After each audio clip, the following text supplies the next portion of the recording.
theory of what backend is and how it's different from front end, full stack, etc.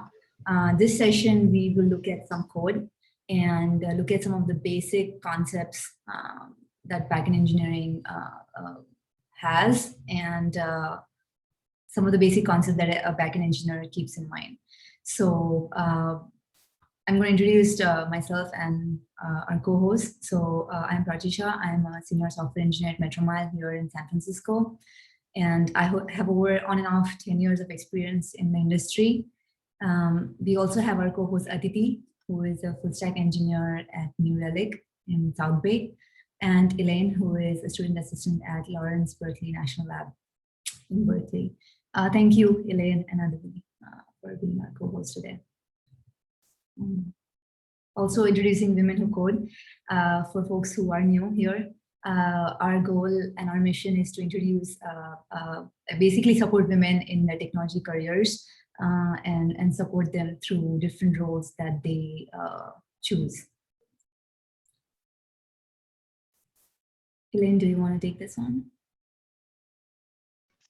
Yes, so Women Who Code is a very special community that we are inclusive and we are dedicated, as Prachi said, to inspiring women to excel in technology careers. And so we take our mission very, very seriously, and we do not tolerate harassment of any kind. So if you feel at all uncomfortable, please feel free to message a DT or I, and we will remove anyone who's making you feel uncomfortable. And we also really encourage you to file an incident report at womenwhocode.com/code of conduct. So that does not go to a DT and I, it goes directly to Women Who Code Global. And they have a wonderful team that has worked to make this community sustainable. And so what they've told us is that it's better to report things early. And so I think there's a hesitancy around reporting things, but it's encouraged, and we want to get a dialogue going really early. So be sure to check that out. And welcome everyone. Thanks. Thank you, Elaine. So just a quick review of the agenda. This is our second ever backend study group session. We do have a GitHub repository where we upload the presentations and the code for today's session. We have a next session in 2 weeks where we'll discuss design patterns and design architecture, systems design as well. So do join us for the session on April 22nd. We have our YouTube channel where we uploaded, the Women Who Code YouTube channel, where we uploaded the recording of the first session. So do take a look if you're interested. There are other technical tracks in the group as well, which we encourage you to take a look. And look at our other digital events as well. And if you want to know everything that's going on with Women Who Code, definitely join the digital mailing list. Moving forward, so backend engineering, I'll give a very brief introduction of what this is because we want to spend more time looking at the code. So basically backend engineering is everything, or backend is everything that the user does not see. It's your server, it's your database, it's your web app, it's your platform. Right? A user may see a website or a mobile application, but the underlying application or software is something that users do not see, and that is what we call backend. Primarily, backend is designing, building, and maintaining server-side web applications, microservices. It can also include database systems or some kind of cloud system, right? As some examples. Some common terms we need to be familiar is there is always a client-server architecture, client being your website or your mobile data, which gathers your mobile app, which gathers data and displays data, whereas server is everything in the backend that processes that data. There are business rules, stores the data, retrieves, etc. As a backend engineer, at least, or in backend engineering, some concepts you need to be familiar with, which is networking, basic OSI layer, HTTP protocols, other protocols, how do services communicate. Some of these are some basic concepts. Also API, which is application programming interface, which we will talk about a little bit later today.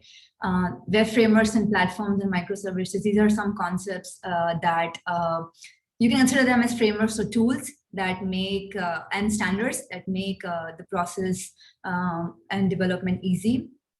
Database engineering is everything about storing data, manipulating data, and presenting it. And some web fundamentals, which include networking, API, things like HTML, CSS, how when you create an app, how do you display it? All of that, I think, is some of the basic fundamentals here that are covered in backend engineering. Quickly, how does backend engineering differ from front-end engineering? So as I mentioned before, front-end is your website or a web app, which basically communicates with your backend to provide data and to get data for visualization.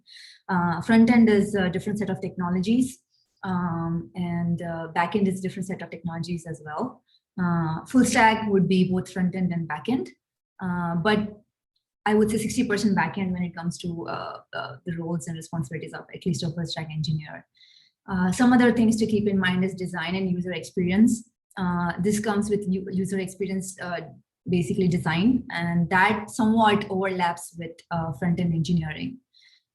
Similar to mobile development, it somewhat overlaps to front-end engineering, being that your front-end is not a website, it's a mobile app. A few other things are DevOps engineering. This is where we think about scaling, deploying, monitoring your applications. And there's I would say DevOps engineering is a complete big field in itself, but someone who is in backend engineering or is a backend engineer needs to understand that the applications and services they build, how can they scale? How will they be deployed? How can they be monitored? These are some of the basic things that backend engineering consists of. And then it's different from machine learning, data science, data analytics. There is some overlap that your backend system actually provides the data, which your machine learning model can work with, or your data science models basically can process. So there is some overlap here. Some example of backend systems are Amazon online shopping, right? You see the website, but behind the scenes, there will be many different services that together interact to give you this complete, amazing online shopping experience, right? Instagram is another example. Instagram is a mobile app, right? It also has a website, so that's your front end. But behind the scenes, there are many services that will interact to give you this experience. And because Instagram has so many users, basically its services may have multiple instances of deployment. And how does that work? How do you monitor? How do you debug? There's a lot that goes into it. Just one disclaimer is that as a backend engineer or backend engineering roles may differ from company to company and industry to industry. So you may end up doing everything that's mentioned in common terms right here. Or you may just be concerned with client-server architecture, API, and microservices. You may not worry about other things, or that's not your role. So backend engineering is huge, but the scope of it can be different based on your role, your responsibility, your team, your company. Quickly moving forward. So we discussed, we talked about backend engineering, the theory of things, but we wanted to talk about where and how to start, right? Like, okay, I understand some concepts, but when it comes to code, when it comes to me being a backend engineer, where can I start? So some of the things, so this is like a template or a framework or an algorithm, so to speak, of how you would want to, when it comes to coding and development, how would you want to approach it. So this is what we are going to do today. So the first thing we want to do is, we have a demo project, which we will go through. But first thing what we would want to do is pick a language and a framework, right? So you have, let's say, Ruby and Rails, right? That's one example. Python and Node.js is one example. For this demo, I have picked Java and Spring Boot, which is something I'm most comfortable with. So that's my choice of language and framework. And by framework here, it's just basically a set of tools and standards that enable development, easy development, or faster development in programming language of choice. So for Java, the supported framework is Spring Boot. Next, what we want to understand or learn is how to serve the content, right? So like, we will look at model view controller, which is MVC design pattern. And what I mean here by serving the content is basically you need to understand what your application will look like. Are you serving a content to a website or a mobile app? If yes, if both, how would your application be designed and developed that you have two clients now, right? A website and a mobile app, and you have one backend service which serves the exact same data to both the clients. How would you want to think about it? What is the design here or the approach here? So there are many, I'll talk about it a bit later. There are many design patterns, but we look at MVC design pattern, which is one of the most common ones. The next thing what you want to do is basic APIs, HTTP words, and integration. What I mean by APIs is basically, we'll talk about all of this a bit later, but this is basically your communication contract between your services, your client, and your server. So you need to come up with an API contract, a set of HTTP words, and what that integration will look like. Right. Next is database. Almost every application will store and process some kind of data, right? Like Amazon online shopping, it will store payment processing related data, right? So when you proceed to check out, your card that you choose every time to make the payment is automatically selected for you, right? Because this information is stored somewhere in the database, an address, right? Your address is automatically selected. It's stored somewhere in the database, which is not shown to you, so it makes the user experience easier. You don't have to enter the credit card details every time or your address every time, right? So there are many different types of databases. We will look at S3 database for this demo only, and we'll also look at some basic CRUD operations for a database. Next is testing. So you wrote your code, you designed your database, but you need to test your code, right? Because you test your business logic, you test the data, the syntax, and the semantics, everything, right? So we already have, Java has a JUnit test framework, which makes testing simpler and faster. And we'll briefly look at this framework as well.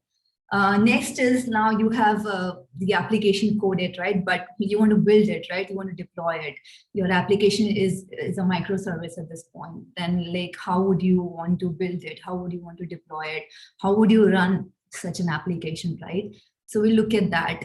And the last thing is external integration. And by external integration, I mean that your APIs become a communication, so to speak, a communication channel between your server or your backend and your client. And we will look at some of the basic APIs that we can test during the demo. I just want to note that in the interest of time, I will just touch these concepts in a brief manner. Each of these concepts, it can take a whole session to talk about them because it's very, very deep. But just for demo purposes, I'm scoping it out into some basic understanding of these concepts. Okay, we can quickly just look at some definitions and move on to the demo. So Java programming language, if those of you who are not familiar, is a class-based object-oriented language. And by class, I mean it's a template, and object is every object is all the data is described or defined into fields and functions or methods on those fields.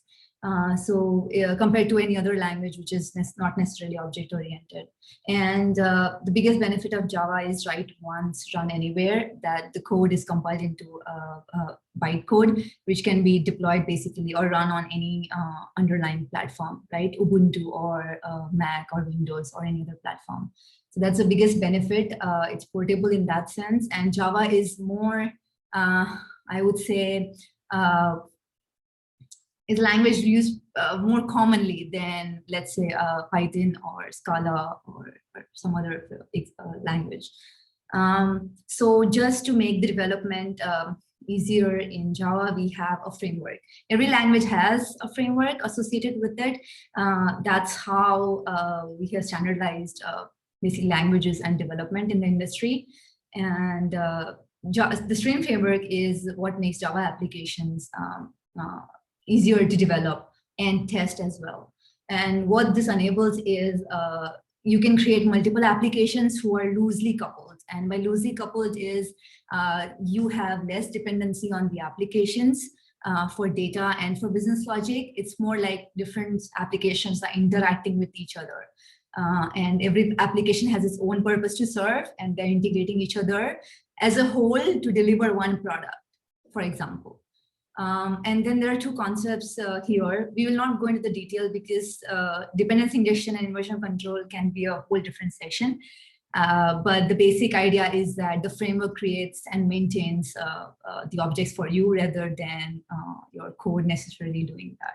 So it just makes it easier to develop and test your applications.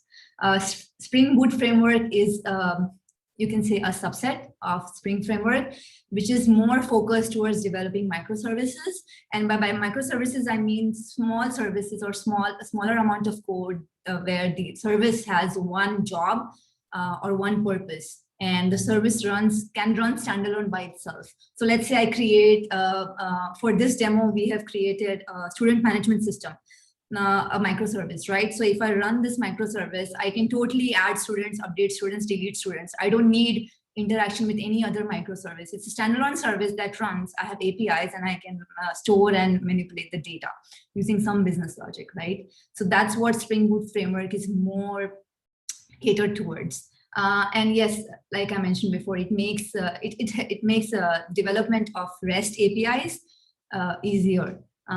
So basically with Springboot Framework, you're developing microservices and you're developing APIs as a communication method for the services. And these are standalone production-ready applications. Basically, the application I have built for the demo, I can totally deploy on a website, and users can totally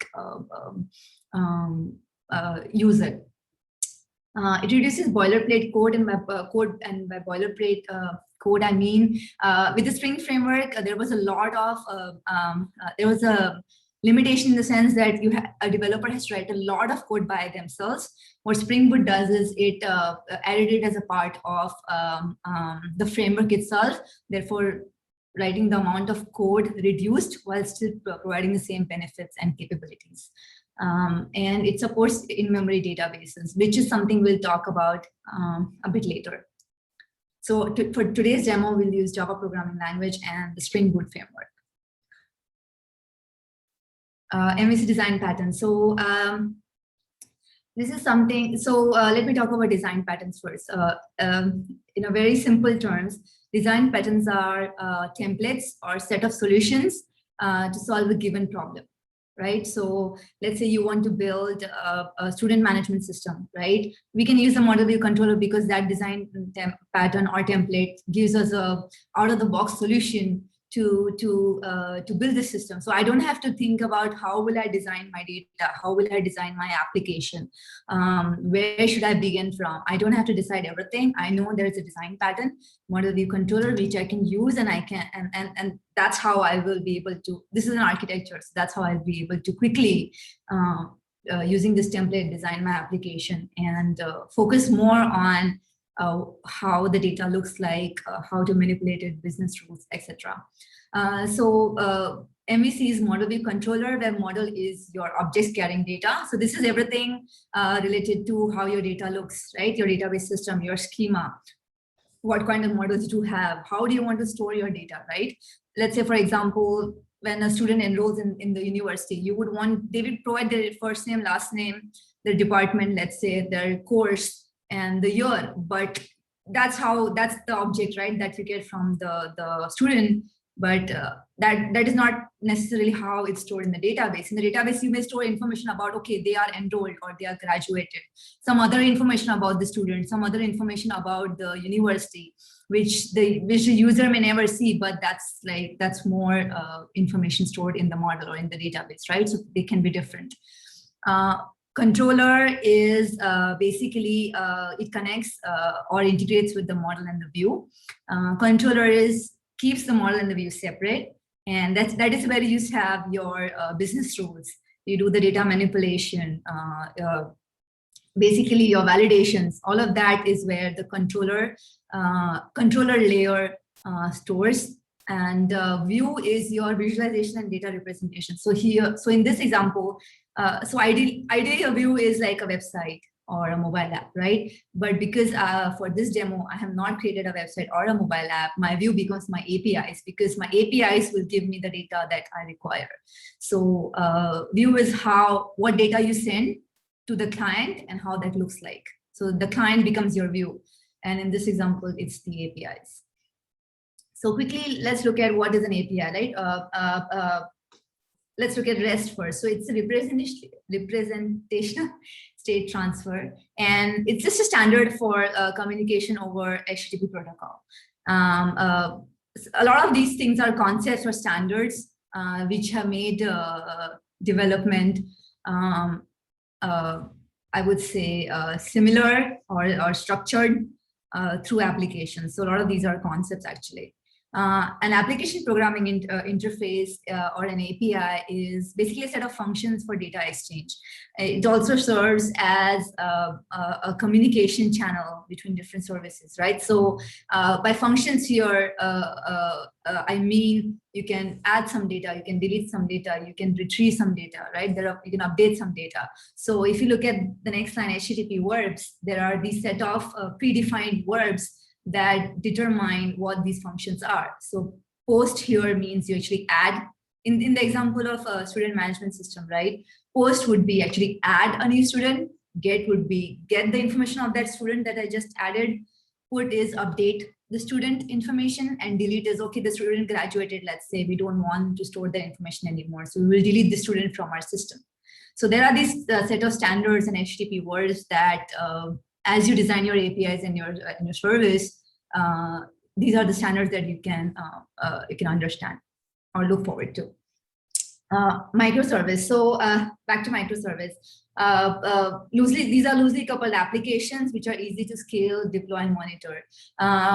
And by easy to scale, deploy, and monitor is, let's say I create a student management system that is only capable of serving 2 clients, my website and my mobile app.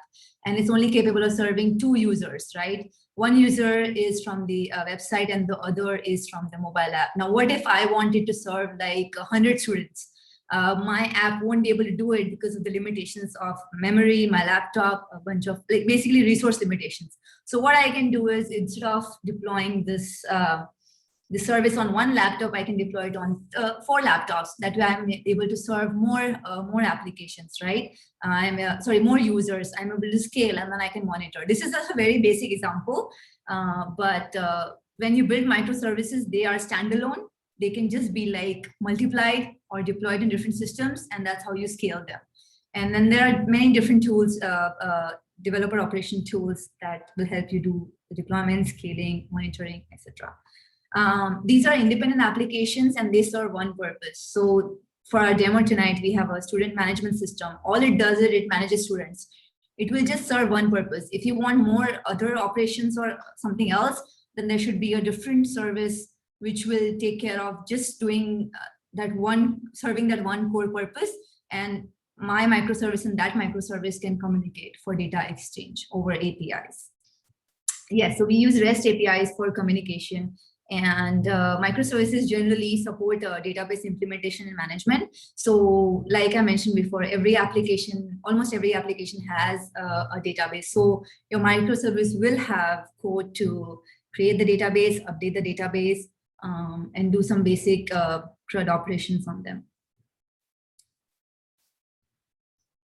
For this demo, we'll look at H2 database. There are many different types of databases, MySQL, Oracle, Cassandra, etc. But just for demo purposes, I'm using H2 database, which is an in-memory or file-based database. So basically, the data is stored in memory or on a file in your system. Because the data that I'm dealing with is very, very small, implementing H2 database was a better choice.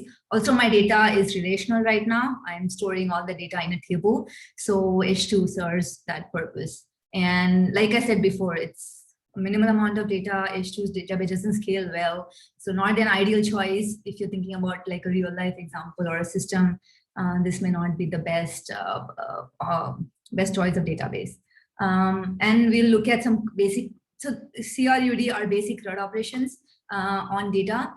So you create a data object, you read that object, you update that object, and you integrate that object. So CRUD is basic operations on any data in any database management system. Quickly look at JUnit testing framework. Basically, so this is a unit testing framework for Java applications only.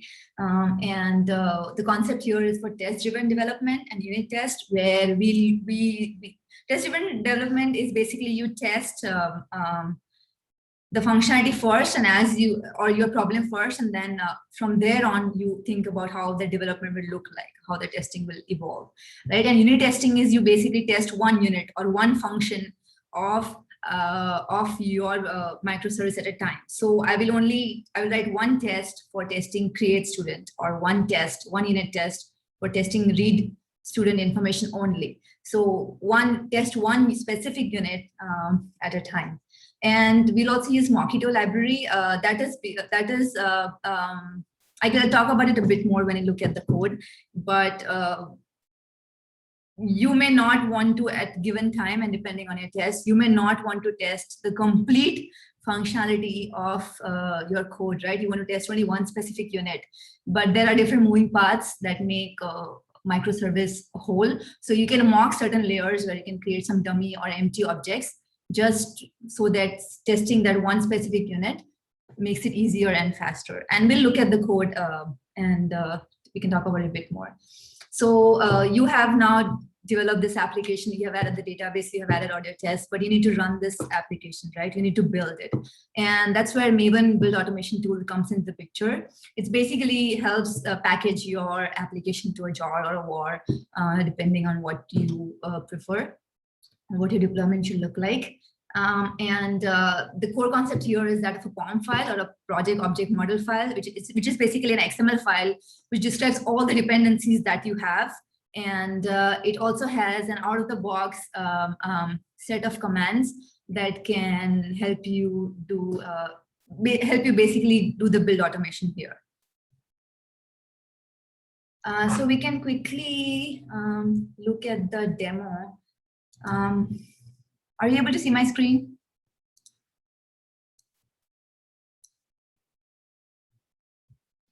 Yes. Okay, great. So sorry, sorry, Prachi. People are requesting a zoom in. Oh, zoom in, yeah. The text looks a little small. Yeah, I am not sure how I can. You can just do Control+. That will increase your overall screen size. Yeah, I did that. It did not work, so I'm not sure. Oh. Yeah. You'll have to go in the settings then for this IntelliJ, and then just change the font size. Yeah, that's what. Usually the Control+ works. Yeah, maybe that's not working because you're sharing your screen. Yeah. I think so. I'm not sure. Is this better? Yeah. Is it better? Yep, I see comments. Okay, great. Looking at the file structure may not be fun. I'll try my best to just be more verbal. But here is basically a demo student management microservice that I have created. Whenever you create a service, always rule of thumb, create a README file, which tells you what that application is about, how you can run it, how you can test it. Is there any other setup that you need to do? So I have mentioned, like, this is how you can build the application. This is how you can run the application, because you want to look at your database, and it's an in-memory database. So you can run the H2 console and look at what data records you have, right? So let's then quickly look at the, before that, let me step back and look at the MVC pattern very quickly. Is this visible? Yeah, it is. Okay, great. Thank you. So we looked at the MVC pattern, right? Now, how does it look when it comes to code, right? So this is that application, this whole part, where you'll have a controller class that takes care of creating the APIs and basically integrating the client. So whenever you make an API call, your code will always hit the app, and it will always hit the controller class. This is basically your entry point into your microservice. Controller is always the first or the entry point into the system. Even if your client here is a website, you will still hit the controller. If you had another client, which is a mobile app, it will still make HTTP request and response, which is API request, which is basically an API communication with your controller. So this is always your entry point into microservice, right? Now, this controller there is one layer here, which we'll talk about. This controller basically defines all the APIs, and error handling, managing, processing the request, looking at the response, or developing the response. And then there is another service layer in between, which is not mentioned here. This is where your business logic can be. This is where your data validation, semantic and syntactical validations can be. More complicated business rules can be defined in the service layer, which sits between your controller and your data access layer. One controller can have different services that can serve different purposes, right? It doesn't have to be one. An application can also have different controllers, right? Like, let's say student management system has or let's say university management system is my app.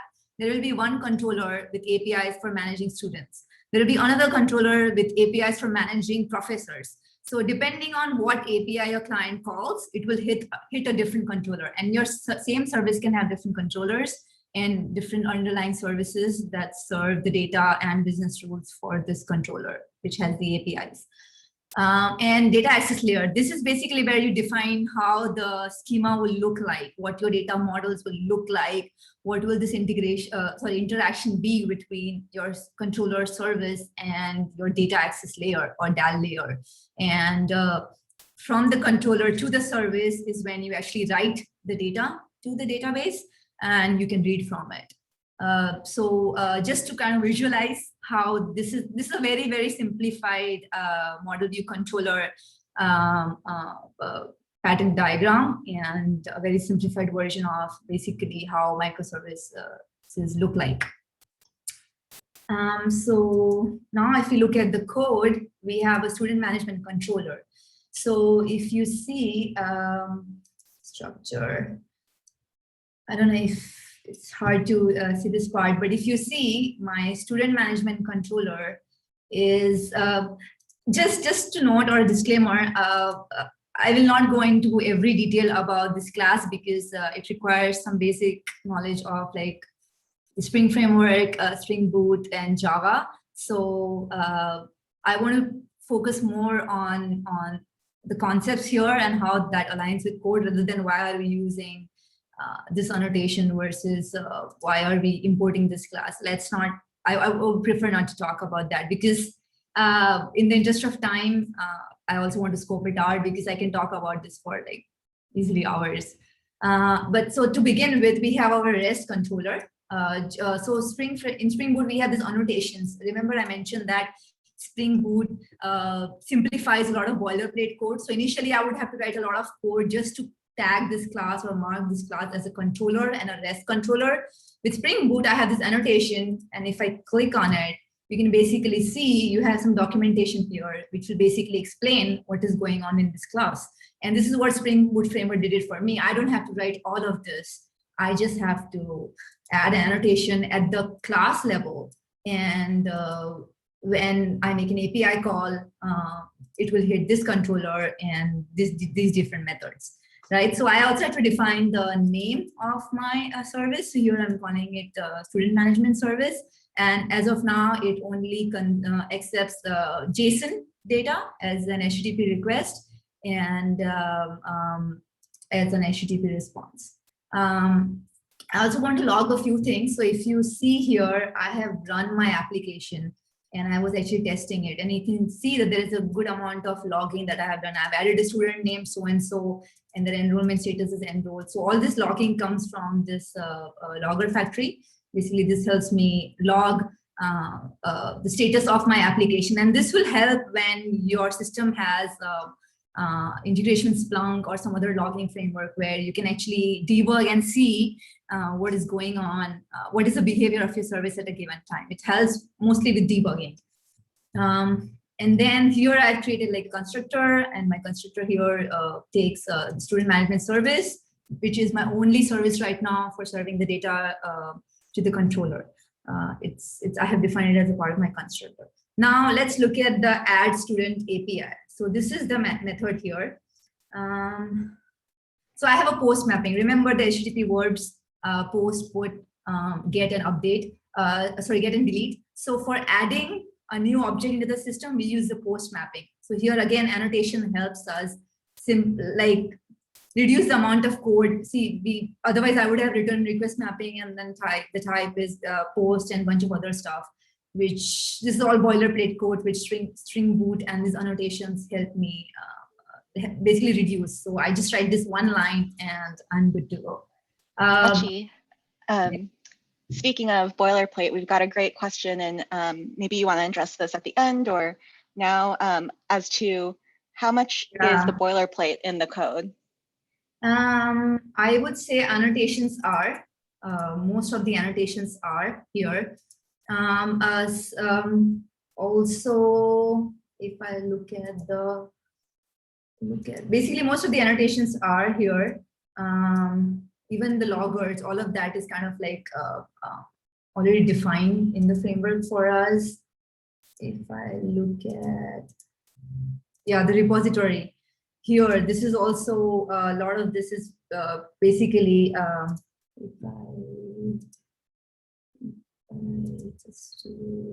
you see all of these methods I could have defined. But I don't have to define or code them because it's all boilerplate code. And when we look at some of the functions, you will see that I'm calling these methods, but none of them are defined anywhere. They are a part of just like finding all records or finding a record by ID or saving an entity into the database or deleting an entity. I have not, if you see this repository class, I have not defined anything. But because I am extending this particular class, if you see here, all of that code is already there for me. So this is also a great example of some boilerplate code that I didn't have to necessarily write. I just extended a class and I'm good to go. Moving forward, so if you look at our add student controller method, I have created, so when it comes to developing the API and a controller method, there are a few concepts to keep in mind. One is your API, and the next is your DTOs and your request mapping. So let's quickly look at endpoint constants, right? So these are the 4 APIs that I have. One is to add a student, one is to get a student, one is to update a student, and the other is to delete. So this is the URL of my API. I'll actually we'll look at a proper demo of the APIs a little bit later, but you have to define your APIs. Like I'm adding a student into my system. I'm trying to get a student by a student ID. I'm trying to update a student, and for me to know what the student is, I'm going to provide the ID of the student, right? And then I'm going to delete a student by ID. So this you have to define. There are standards around what this URL or uniform resource locator looks like, and what this structure looks like. So ideally, the path or the URL should consist of the entity and the entity or the object. In my application here or my service here, my entity or my object is student. I'm doing everything for managing a student, right? So that's why my application should be like get a student or add a student or delete a student by ID, right? So you have to define this. So this becomes a part of your URL when you're making the API call, which we'll look at it a bit later. So that's one thing. Your HTTP verb needs to be defined, and your DTOs. So by DTO, I mean, so if we quickly look at the diagram here, right? The request and response. So what would this request look like, right? I have my URL, which is a part of the API, but what am I sending? What data am I sending to the controller? What data is the controller sending me back? Like, is there a structure? So for example, here the structure is name. I'm sending a name, and the name is a string, which is to do one. And this is a JSON object, right? And this becomes my DTO. So this is what this is what the response or request may look like. So by DTO, I mean a data transfer object. So when you define an API as a part of the API contract between microservices or between a client and your microservice, you have to define what that API contract looks like, what the URL looks like, what kind of mappings will we have, what are your DTO objects, request and response looks like in a happy path scenario. By happy path, I mean that the integration was successful. How does that look like? If there was an error for whatever reason, how will the error handling look like? That's all a part of your API contract. And your client, so one thing to keep is your microservice can also integrate or interact with a different microservice. It necessarily doesn't have to be a client, which is a website or a microservice or a mobile app. Two microservices also can communicate with each other through APIs. And that's why when you design an API, you have to keep in mind that whatever your client is, or even if it's a different microservice, what will that contract look like? So designing an API contract is usually a lot of work and a lot of details to keep in mind as you do that. So in this example, because I'm adding a student and it's a request, so I've created this add update student request, which is basically my DTO. So this becomes, and so when you're adding the student, when I call the add student API, I'm providing them the first name, I'm providing them the last name, the date of birth, the year of enrollment, the degree, the advisor is in the professor, let's say if they have one, and the enrollment status, right? So enrollment status, I'm not going to provide that right now, but why is this a part of the class? I'll talk about it a bit later. So I'm only going to provide these fields, and what my controller is going to do is, okay, I got that basic student information, and I'm gonna, through my service, I'm gonna add it as a part of the database, right? So let's look at the service now. Quickly. So I created this service which basically takes care of updating the database, storing the information in the database, and retrieving the information from the database. So if you look at this service method, for every API, I have created a separate service method. This is just to have a cleaner path for end-to-end integration from your client, your controller, your service to your database. So it's just one path. Specific methods throughout throughout your microservice to enable that one flow, right? So what I'm doing is before I look at the service method, let me step back and look at how our database looks like. I'll not get into how this is structured. I'll just quickly get into what I did here. So I created basically an H2 database, which is an in-memory database. This is the URL of the database, the username, password. We'll look at how this database looks like as well. And in Java or in Spring, you have this application.properties files where you can define certain properties which help development and management of the service in a more custom way.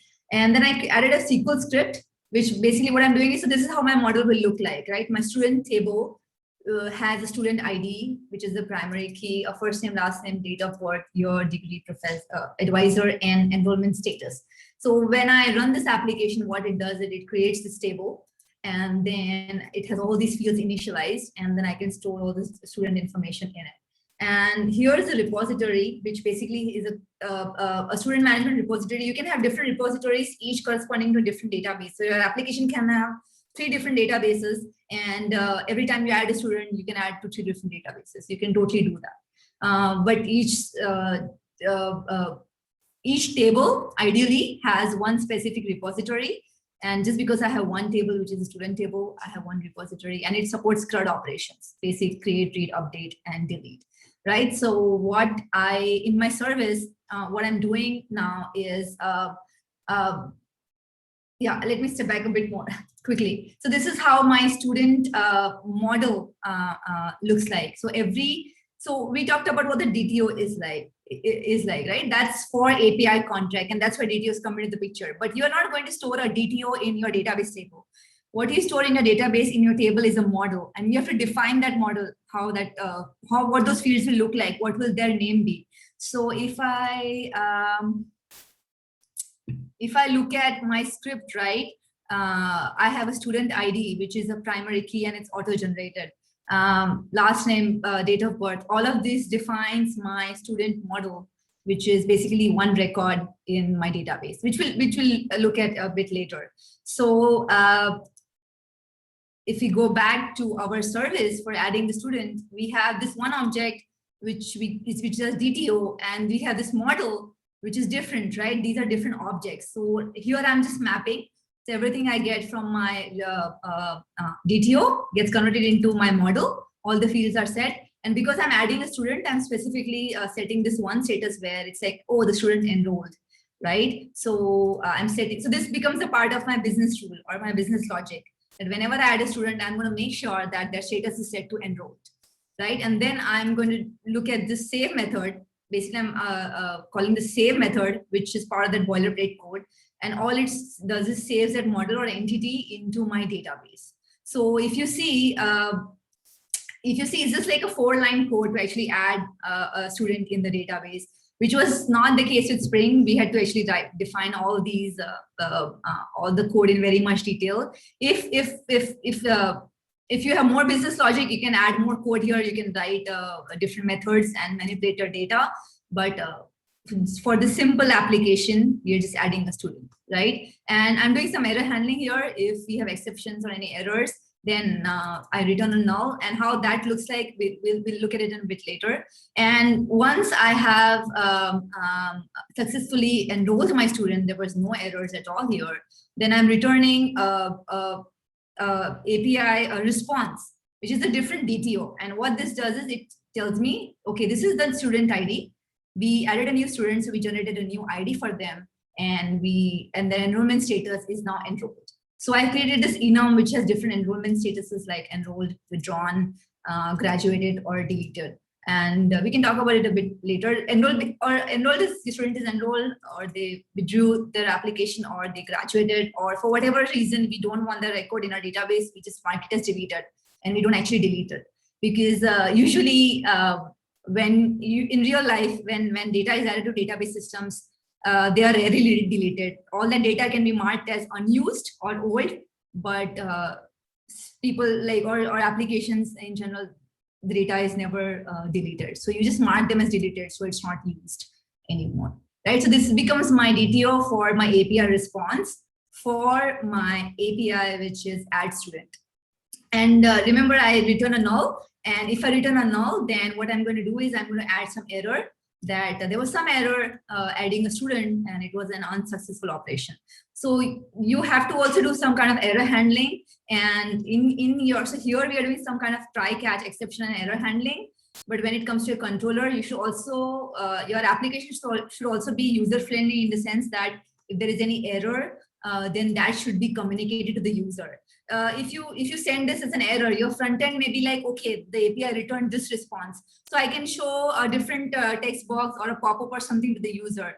Your front end can decide how they want to map this or make sense out of this error that's returned from the backend API and show it in whatever way they want to choose to the front end, to the client, right? So that's all customizable.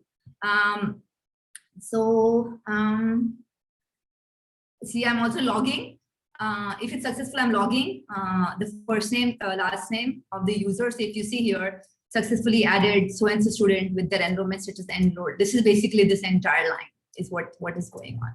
And because it's an HTTP API that has created an object, you use HTTP status created, which is 201. There are different kinds of HTTP statuses which have different purposes. If you're curious, you can look into what this looks like, but we'll just talk about these with respect to our APIs. Right, so I'll quickly go through other APIs, and then we can look at we can do a demo of the APIs and also look at how the database table looks like. My next API is get student by ID. So once you return the ID, once you successfully added a student, you want to get a student by their ID, right? So you will provide the ID. So here is the API. So I want to get a student object, and I want to get the student object by an ID. I can also have another API here, which says by first name, right? And what I'll have here is first name. So I can also get a student by their first name. The problem here is many students can have the same name, So this may not return one student, this may return 10 students who have the same name, right? Or I can also return a student by their advisor, or by their degree, or by their enrollment status. So the get, usually there are more than one get APIs for a particular entity. You can, depending on an application and what your front end requires, there can be many different implementations of the get API. So what I'm doing is I'm only passing the student ID as a path variable. So here it's a path variable, so it's part of the URL, part of the path, and that's all. There is no other DTO here, basically, which is different from the add student API, where I actually had a whole DTO object. Here there is nothing, it's just a path variable, and which I have specified. And then once I get the student, I'm just going to do some basic error handling and logging. And if I get the student, then I'm going to just return that entire student object to the front end. So how the service looks like is a separate method. What I'm doing is I'm in my repository, I'm trying to find a student by the ID. And by this, what it does is it tries to find, if I look at the implementation, it tries to find a record from the database. I'll not get into how this looks like, but it tries to get a database record by that ID. And if it gets it, then this optional student will be populated. If not, then this will be empty. So I either return the student, or I return null. And null, because then I'm handling, null is not the best way to do things, depends on the application, but just for simplicity, I'm returning null here, right? So if we didn't find the student, then I'm returning this response that we were trying to find a student by this ID and we couldn't find it, right? And we return the response. We don't do anything else. If you found the student, then I'm returning the student information with an OK status. And by OK 200, it means that the API, there was a successful integration with the API, and the API actually returned what we were asking them to successfully. Quickly look at update and delete. So update has the put mapping, which is different from add, which had the post mapping, and get had the get mapping, right? So these are common HTTP words used for API development. So what I'm trying to do is I'm trying to update the student. So here, if you see, I renamed this DTO to add update because I can use the same structure for update as well, right? Therefore, it's called add update student request, right? So here, let's say I change the degree. Let's say they transfer to a different degree, or they change their professor, or their enrollment status changed for some reason, or they got married and the last name changed, right? You can make all those updates to the student, right? So what you want to do is you want to give them the student information, and you want to update by a specific student ID. And that's what we are trying to do here. The update method looks slightly different at the repository level, where we try to first find the student. If it's available, only then you go ahead and update it. If it's not available, then you're trying to update something that's not available in the system. So there is some kind of error handling here that's done. And then also here, depending on whatever response we get, we are doing some error logging, and then returning the right response. And delete is fairly straightforward. We use the delete word. And what you want to do is you just want to delete a student by the ID. And in the backend, what we do is first we try to find that student to make sure that that exists. And if it exists, then go ahead and delete it. So this repository method basically helps us delete that student. So it's fairly straightforward. Now let's look at how our API structure is. Can you see my screen? Yes, Prachi, actually, before we leave the code, we've got a question from the audience about when would you create separate routes, I assume to do the different API verbs rather than instead of using query params. Yeah, so it just really depends on it depends on a few things. How you want to design your application, how you want to design your APIs, what kind of entities or data are you manipulating, what are you actually trying to do here. For example, in the update, what I'm trying to do is I'm specifying the student ID And I'm also specifying what that new student like updates should look like. So I'm actually providing all the information of how that update of the entire student object looks like. And the student ID is to identify which student object it is, right? It to uniquely identify this record in the database. So when it comes to get and delete, usually you just want to get records by ID. It's fairly simple. Add requires adding a new object, so you don't have the ID yet. Because once you add a new student and it was successful, that's when you generate their ID into the system, right? If it is unsuccessful, then there is no student, there is no ID.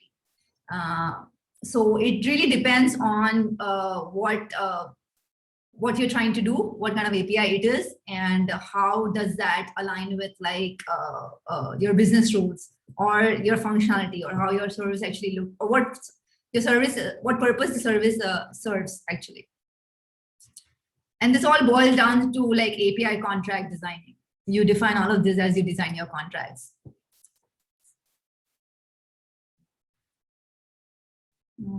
Is there any other question?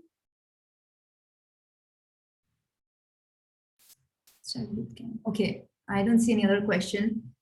So let's look at the API. So because I don't have a website or a mobile app which is consuming my microservice, my view becomes my APIs, and that's what we'll look at. So this API is very simple. It comes as a part of the Springboot framework, where I'm just doing a send, and what this tells me is my service is up and running, my microservice is in good health. Oh, good question. Is this better? Good point. No worries, thanks. Yeah, so this API is a part of Spring Actuator framework. This is used for monitoring. You just quickly specify the URL of your service, which is deployed somewhere on some system, and you do actuator/health. And if you get up, then you know that their service is running. Now let's do this, right? Let's try to add a student. So if you see here, it's a post.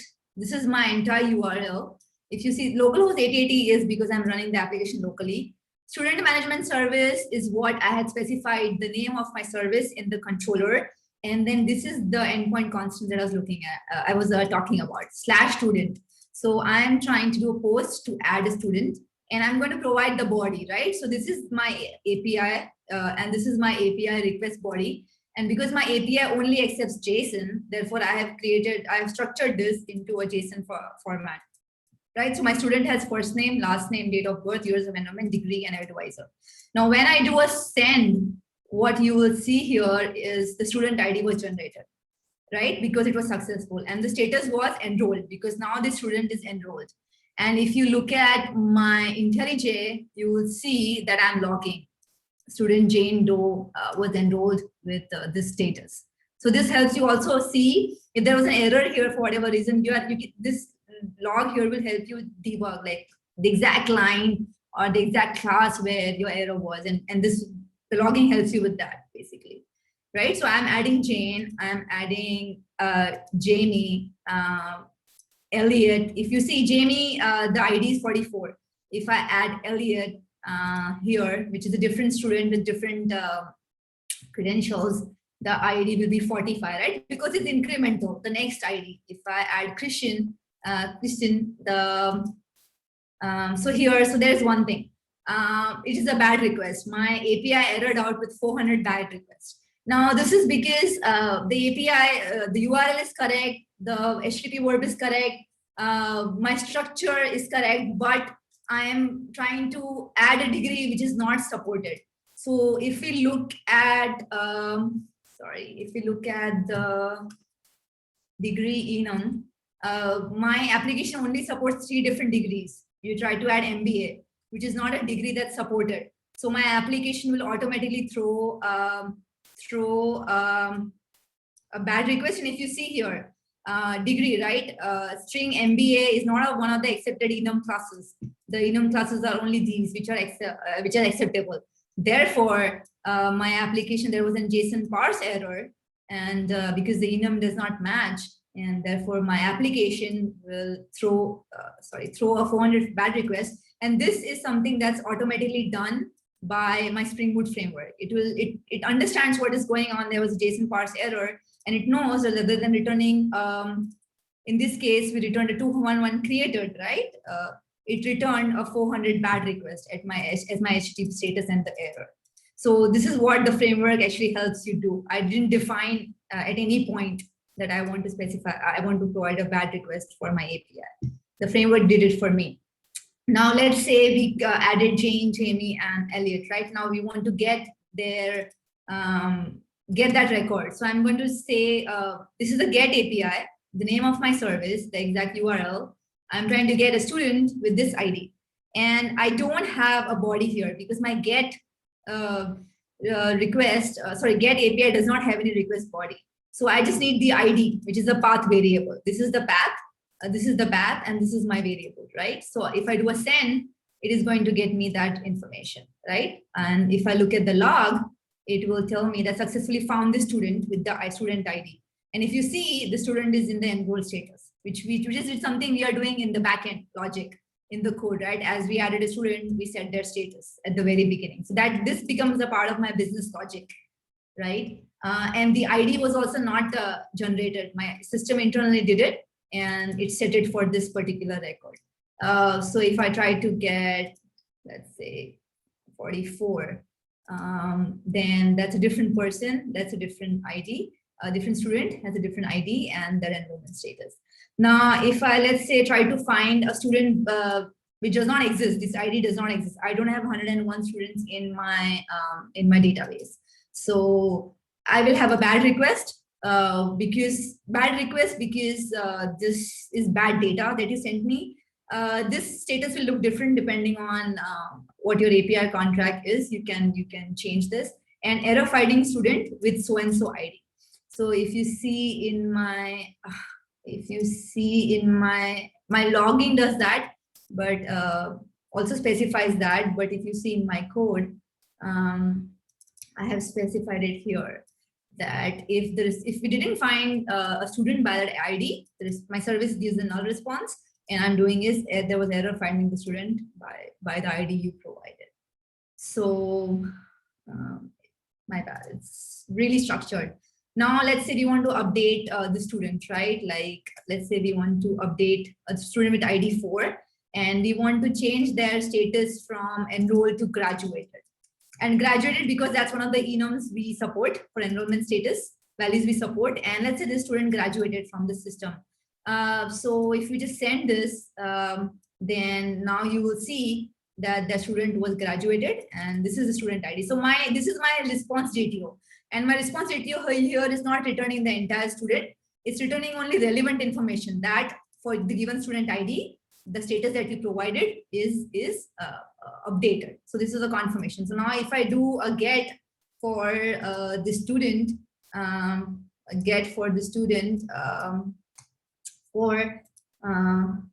I will see that their status was updated to graduated, right? My update API only updated one field, but I provided an entire object for it because in real time, all of these fields can change, right? I can do a complete update of the entire object or most of the objects.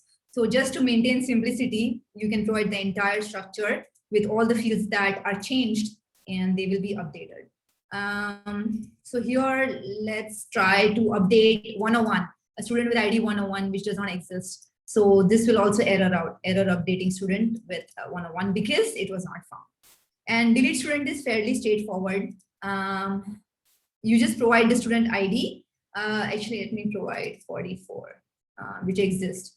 So the student with ID 44 is deleted, and you get the status, which is deleted. And this is what my request looks like, that this is your status. And if you try to delete an object or student which does not exist, or an ID which does not exist, it's doing some basic error handling. So using a Postman tool, you can just test your APIs locally as you create microservices. And when these APIs are provided to your front end, to the client, this is how the interaction will look like. This is what request and response will look like as your front end consumes some microservices APIs. So I will provide all this information, all these examples on her GitHub repository after the presentation. And if you want to quickly look at the console, if you see, this is how the student database looks like.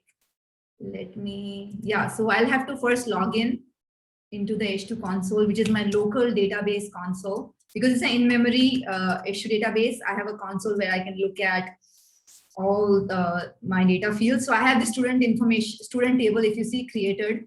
And if I run it, you will see all that information, all my records there. And one record which I updated to graduated, you will see that one record which was graduated. Now, this is how my table looks like. This is how my table structure looks like. These fields are automatically generated, incremented every time you add a new field or delete it. Because I have added, deleted a lot, so you don't see some consistency. There is 7, and then I deleted 8 and 9, so you see 10. There's 13, and then I deleted a lot in between, so you see 36. And the year, the last name, first name, all of it. This is how my table looks like, or the different records look like. Keep in mind that I have not added any validations of any data fields. Let's say, for example, if I update this field, right? If I change the year to 2018, 2020, let's say, or 2022, right? If I update this, then the update will go through because I have not added any validation. In the backend, in my service, I have to add a validation to make sure that the format of the year is only 4 digits. It should not be more than that. Because I have not added any validation, any field here is acceptable. So you can add validations on all this data to clean your data in your service layer before you push that data to the database. I am done with the demo. Any questions? Any questions?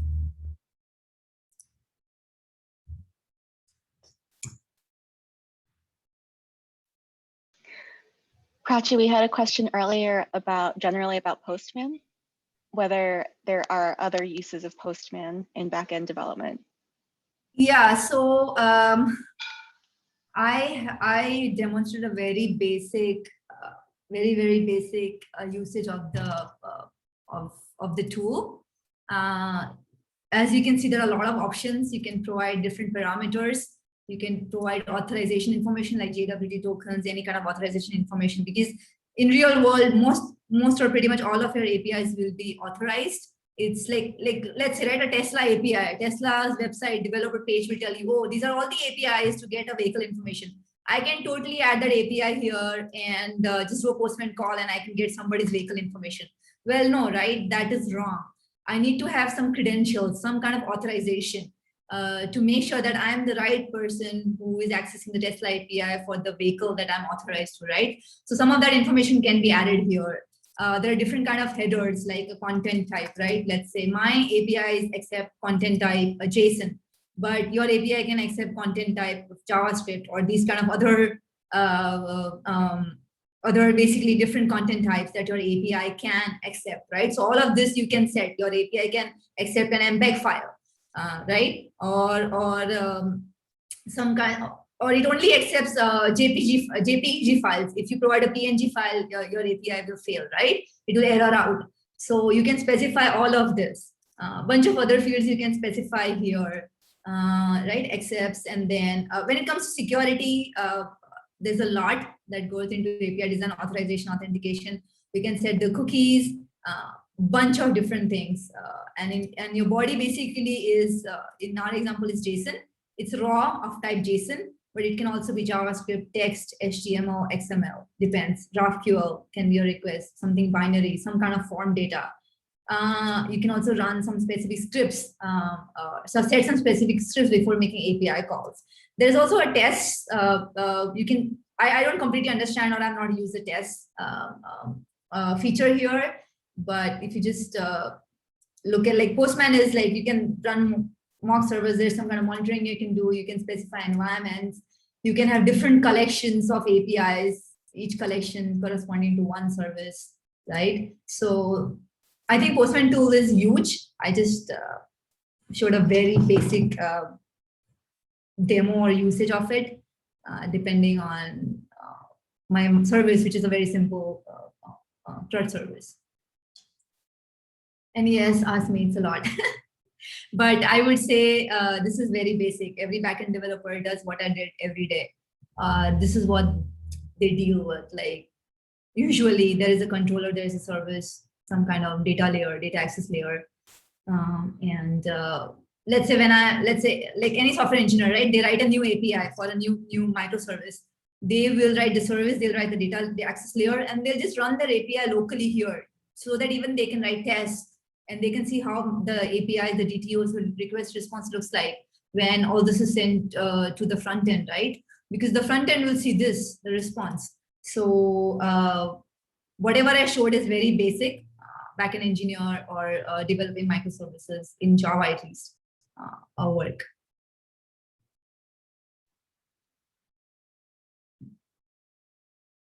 Do we have questions? I have a question about error handling. And like when you're creating your backend and you're sending an error to the front end, if you're designing the front end, how do you know what are all the possibilities of errors you can be getting? And is it common to just send a string, or is there like best practices for error handling? Right, so that's a good question. So there are best practices around how this HTTP status will look like, right? So if we look at two examples, one was bad request here. So this, the API already did it. I did not specify that if the enum is wrong,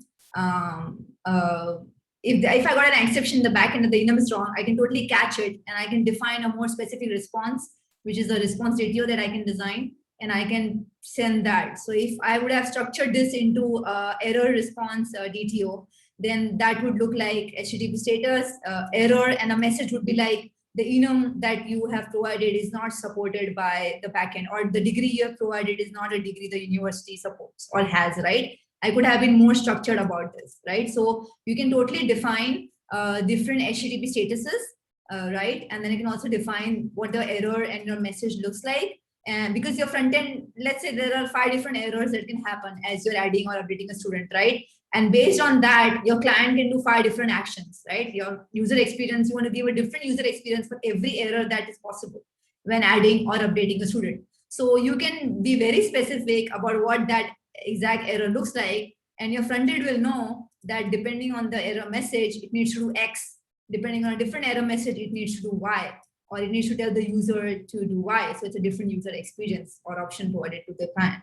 So you can totally customize how your response looks like, and your response error or the error handling in your API looks like. This is a part of designing your API contract. You also have to design the errors, the HTTP statuses, and how the errors will be handled, and what the error response may look like if you want to be more specific.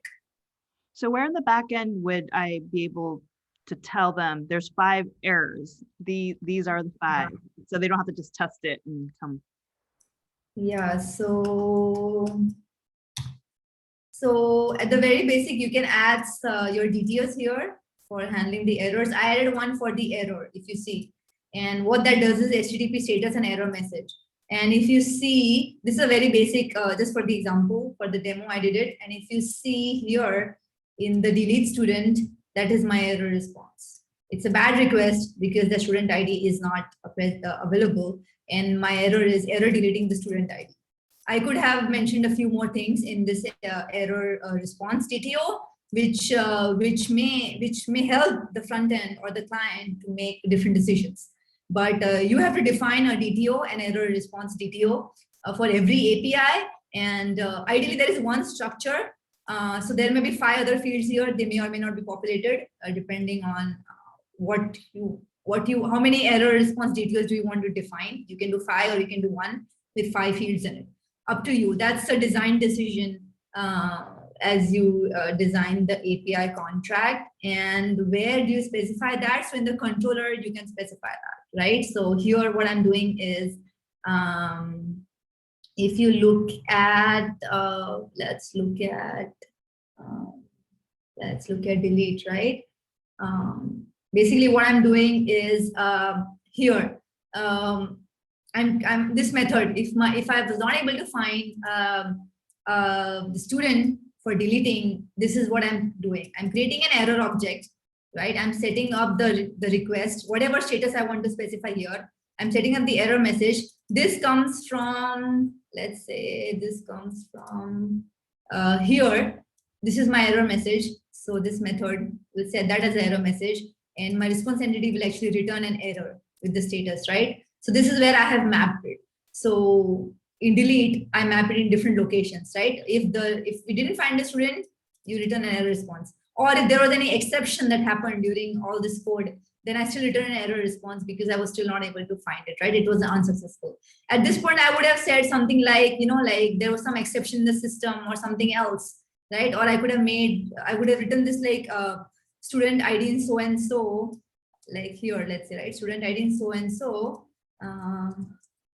is not found, right? Whereas here, my message could have been like error finding student ID, which is your student ID, right? Which is your student ID, right? So when you throw this error, we know that the student ID was not found. When you throw this error, then we know that student ID may or may not have been found, but there was some other error in the system. Like during this method, some other error with the code that happened. And I can also like basically throw this exception, right? I have not thrown it, but I can throw this exception, which will tell me exactly what happened in the code. So there are different ways you can do exception and error handling. Up to your application, up to your client, or the front end ones. Okay, thank you. Yeah.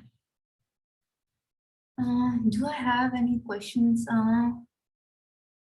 So there are many design patterns actually, depending on, this is MVC is more basic. Sorry, Prachi, I'm just going to say that, repeat the question for the recording. I know we're all going to forget to do this. So the question is, if you recommend any other architecture for backend apart from the model view controller? Yeah, so the model view controller is more of like a basic template to design a very basic microservice, right? Or at least it's a design pattern to begin with. But there are many different design patterns which solve different problems, different architectural problems, like creating objects or manipulating objects. There are many design patterns, and one alternate of this is like a controller view, right? Like you don't have a controller, a view model where you don't consider controller or service really. It's just your model and your view. So that's one alternative as well. But I would say there are many design patterns, each solve a different problem. So comparing MVC to something else, not really. It's hard to compare, I would say, yeah, as an alternative. Yeah. Did I answer your question, Martina?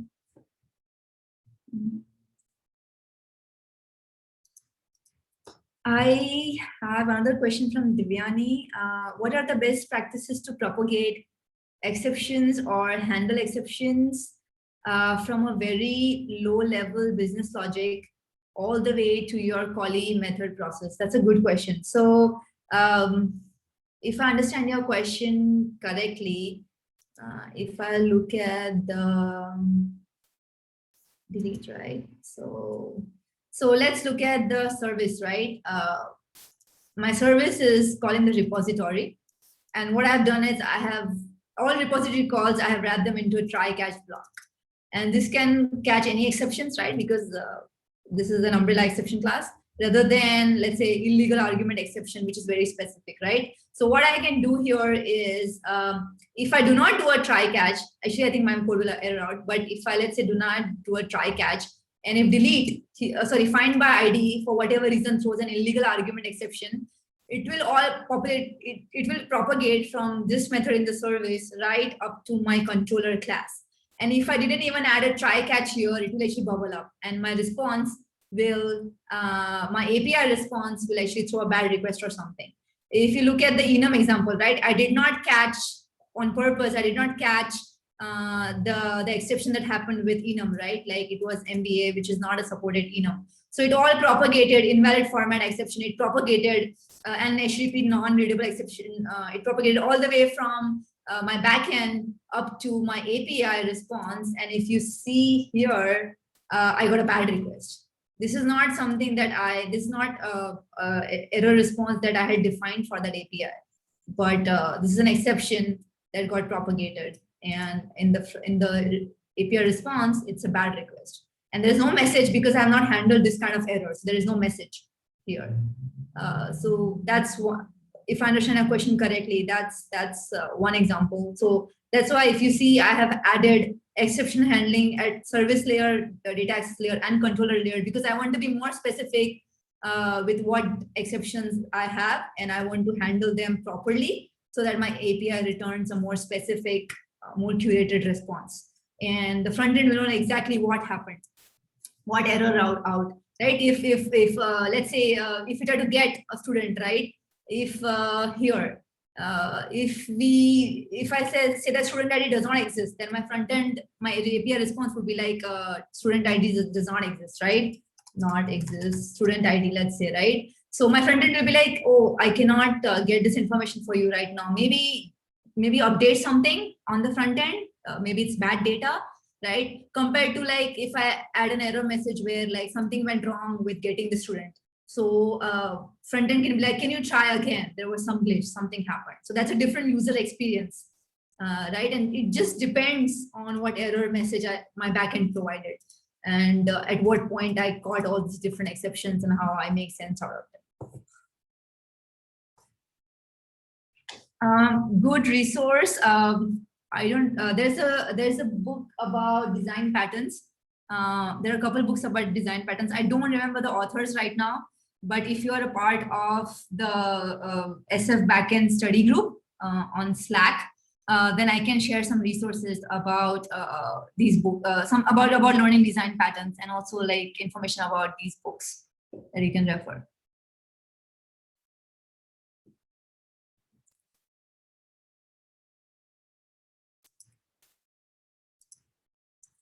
Do we have any more questions?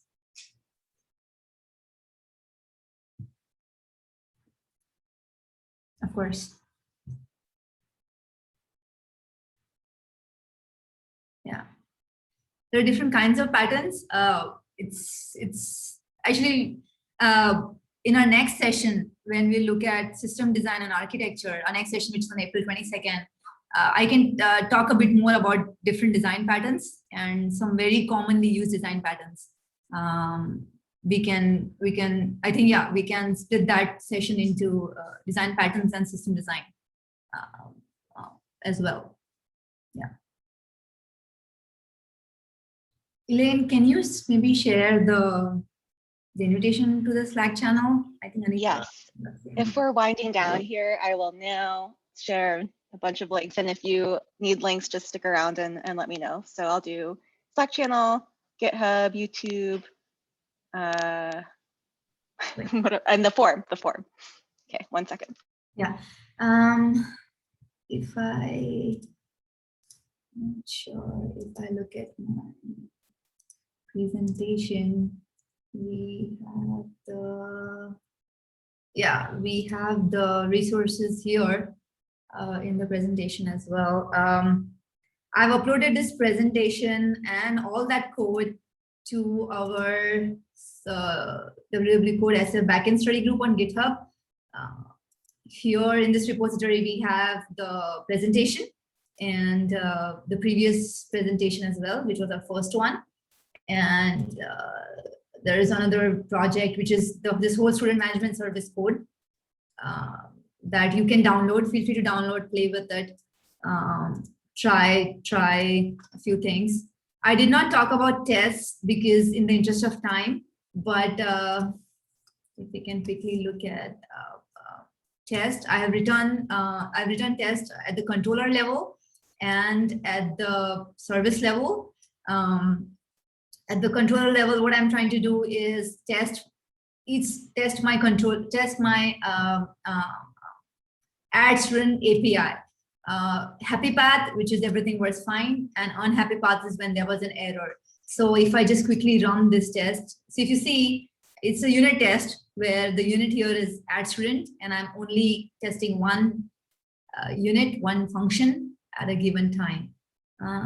Let me see. Yeah, it's a bit slow, but what this JUnit framework helps us do is, if I quickly look at the top, I'm running with JUnit class runner. What it does is it runs spins up the system my service, so I can do a controller. When I do a controller call, it will help me test my API. So if you see, if I have debugged here, if you see that it returns an actual student response, my response looks like 201 created, and the body has my student ID and the enrollment status. So whatever you saw in the API is what you see in my test, right? So I actually tested my controller method. I tested my API to provide this request DTO, right, add student request to my API, and then I got a response which is 201 created, the status, and my response body looks like student ID and enroll, which is what you see in the Postman API test as well.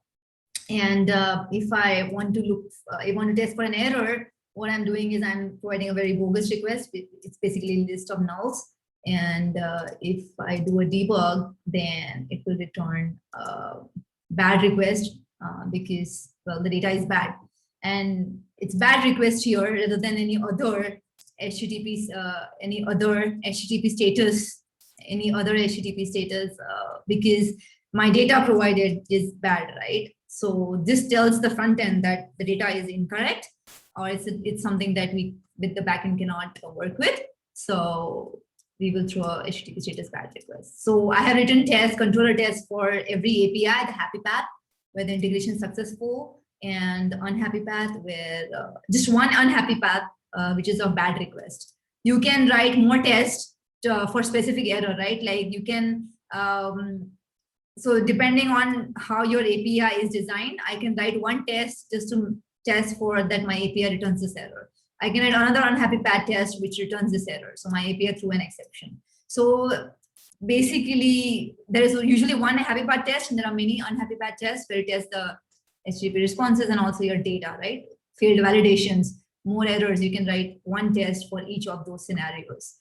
And my service layer also has a test where I'm not really adding data to my repository. I'm mocking my repository level. So I'm creating a dummy object. So I'm not actually doing database inserts. I can totally write a repository test class where I'm actually doing database inserts. First test will basically add a new record. Second test will actually delete it. Third test will maybe update an existing record. So you can actually write all of that. Here, what my service layer is doing is testing that service method of adding. So if you see that if you see, I'm calling the student service management add student class, which returns a different object. And that's what I'm testing, right? I'm verifying that the service was called.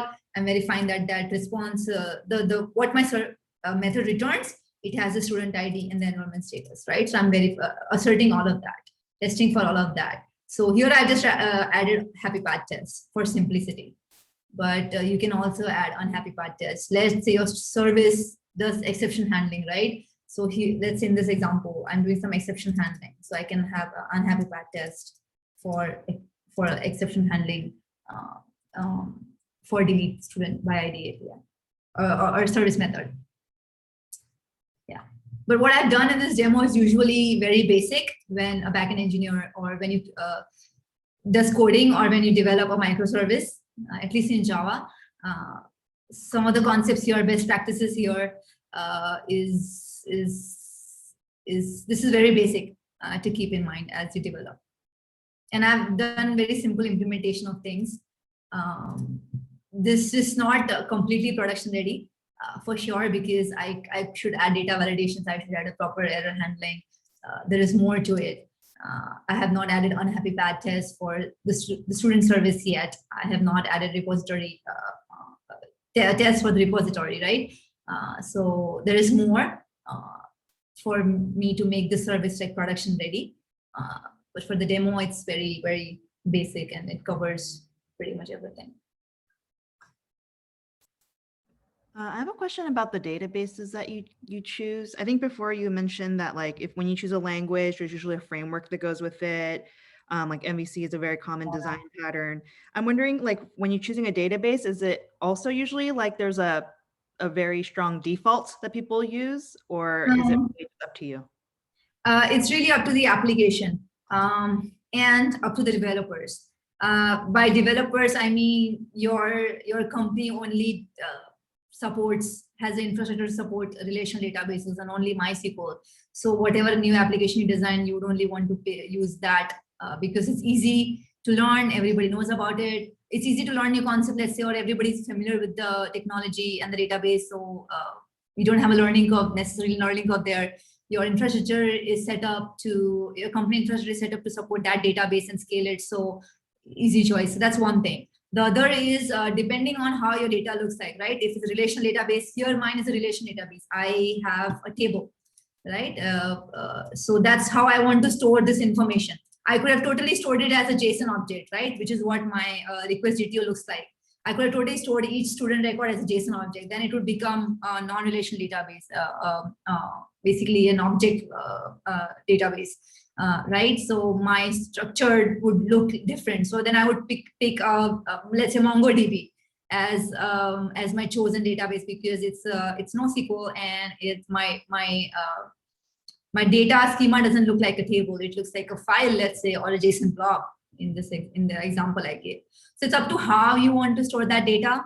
How frequent is your data manipulated? How does that, let's say the student entity, that is how I designed it, right? If you look at my student student entity class, this is how I designed it. I created a POJO or a model here. And it's an entity, right? So it corresponds to one record in the table, right? So that's my preference. So choosing H2 was easy. Also, certain things to keep in mind is scalability, right? And how much data your table can store. If you're storing 100 records, then I'd pick H2 because it's easy, it's in memory. But if I had to store like 50,000 records, then in-memory database may not be good for me because like I have only limited resources on my laptop and I may run out of resources and my database may crash. So maybe I want to have MySQL, which is run in a different process, can be deployed in a different system, and I can communicate with that database, right? Scaling the amount of data that can be stored, how often are the updates, what's the structure?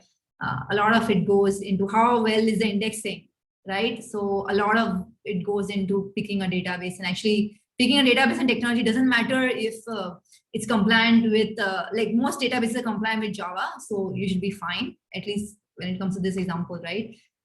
But why I put H2 versus MySQL versus Cassandra or MongoDB is because I want to do a simple implementation and I have a lot less data, and I'm not worried about scaling, indexing, anything at this point. So a lot of these things matter when you make, basically any technology you pick, all of these things matter as you make such decisions. And you can quickly do a proof of concept with two different databases. Like I can build this application with two different databases, right? One is H2 and one is MySQL or Postgre. And as I add a student, I can update two different databases and then I can compare them, right? How my application performs. And I can totally try it out. So many factors go into that kind of decision making. Right, thank you. Yeah. In general, any technology or tool you pick, all the factors I mentioned go into the decision making. Yeah. Do we have any questions?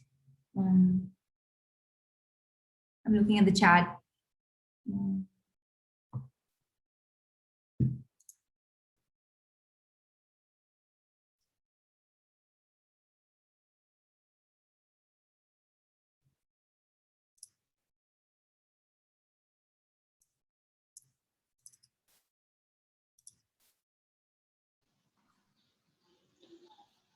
Okay, I'll stop recording. Thank you so much, Prachi. And thanks everyone who's tuning in. Do review our feedback form and provide some feedback because the backend study group is fairly new. We are trying, experimenting. If something that you want to learn or any feedback that you have, Elaine shared the feedback form too. We really appreciate if you provide us some valuable feedback.